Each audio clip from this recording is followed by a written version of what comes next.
Hello, my name is Shannon Lowe, and I'm here with composer Roger Zare to discuss his work, Seas of the Moon for Solo Bassoon. This is one of the chosen pieces for the 2025 Meg Quigley Vivaldi Competition. Roger, I can't thank you enough for joining me today. I'd like to ask you some questions about your piece so the competitors for the competition can have some insight into your work as they prepare to submit their preliminary round recordings. So, to begin, could you tell us about your initial inspiration to write Seas of the Moon for solo bassoon? Sure. So Seas of the Moon began as a series of character pieces, and I was just thinking about trying to capture some kind of idea within each of these pieces. I ended up moving towards basically writing etude-like pieces where I focused on particular techniques or musical elements within the movements. And so each of them is very separate from each other in some ways and very similar in others because of this approach.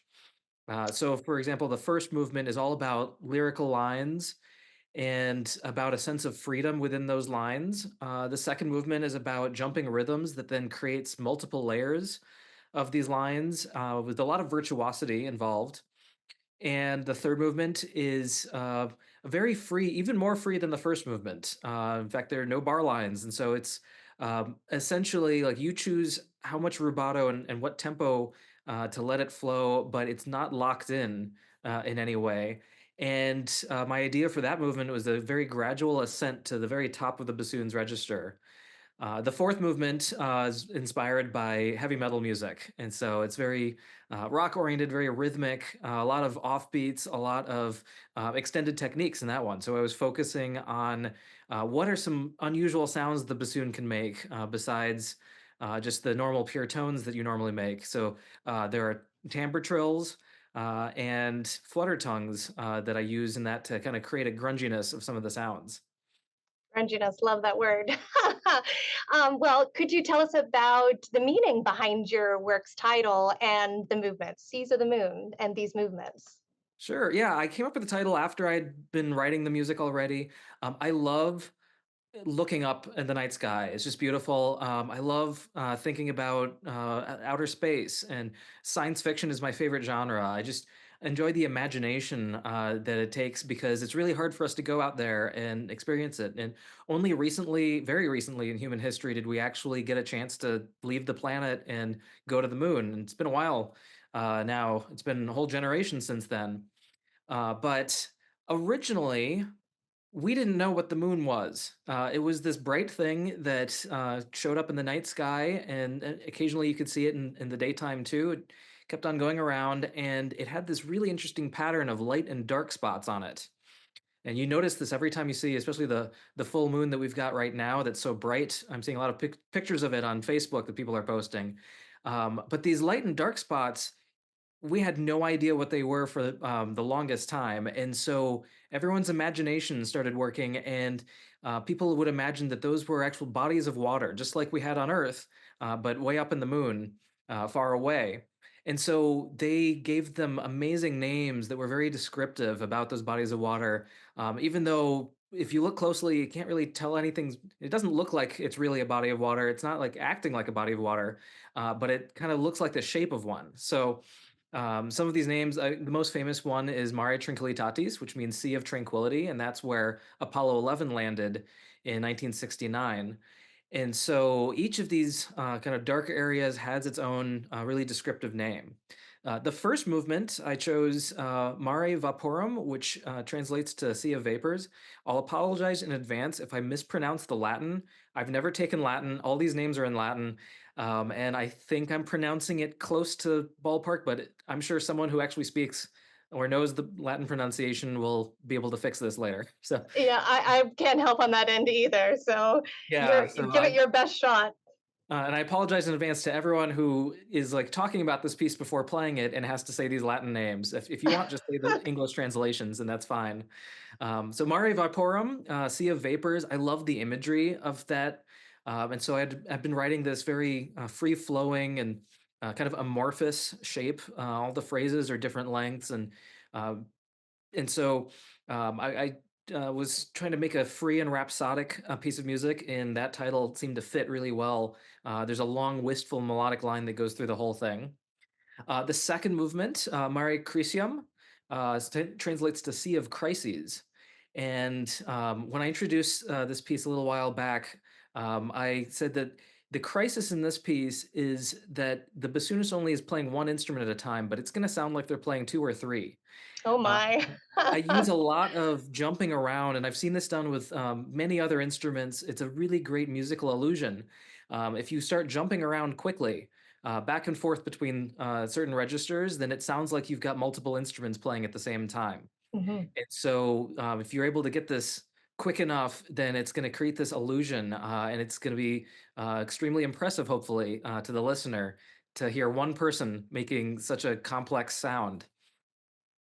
The third movement, Mare Frigoris, is translates to Sea of Cold, which that's the one thing. The whole moon is very cold, and that we guessed right. So this movement is the free one where this very long, drawn out line, I think, creates a sense of loneliness and coldness. And so that's basically all. The title felt like it fit this sense of openness that I was creating with the music. And the last movement, Oceanus Procellarum, translates to Ocean of Storms, and that's the heavy metal inspired one. And so it's really active and uh, also jumping around, but in a different way than the second movement. So uh, hopefully, it's a lot of fun to play and to listen to. Um, Well, you gave us a great background, and even you addressed the makeup and form of the work. But is there anything else you'd like to add about? If there's any particular aspects of the makeup and form of your entire piece you'd like to share?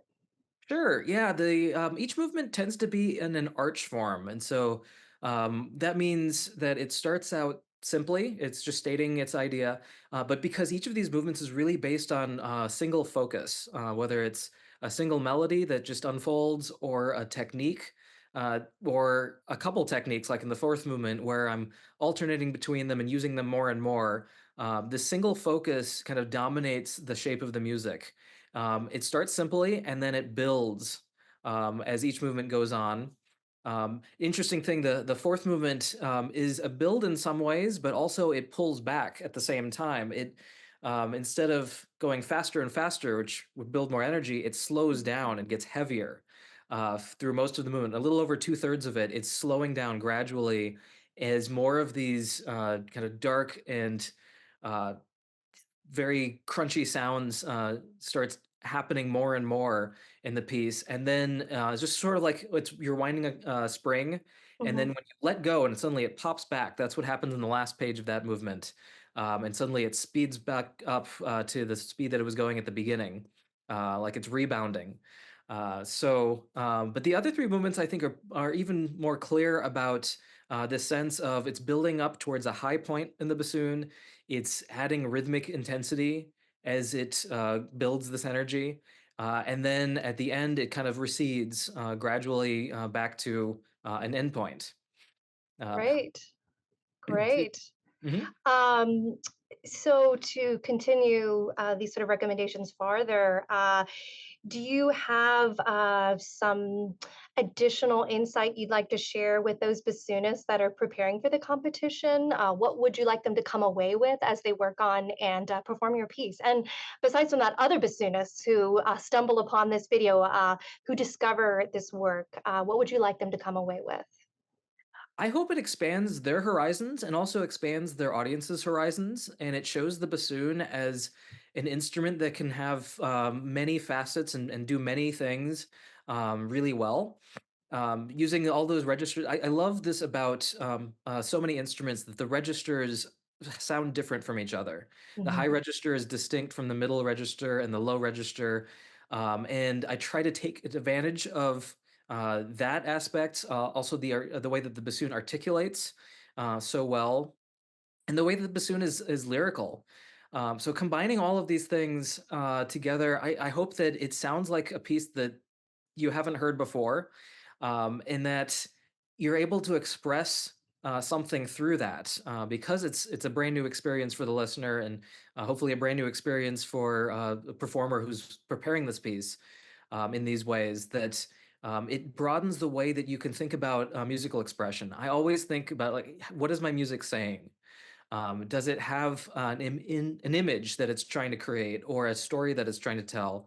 And in these cases, it's really focused on this image of what would it feel like if there were a sea that had that name and you were floating on it, and what would it be like just to imagine that?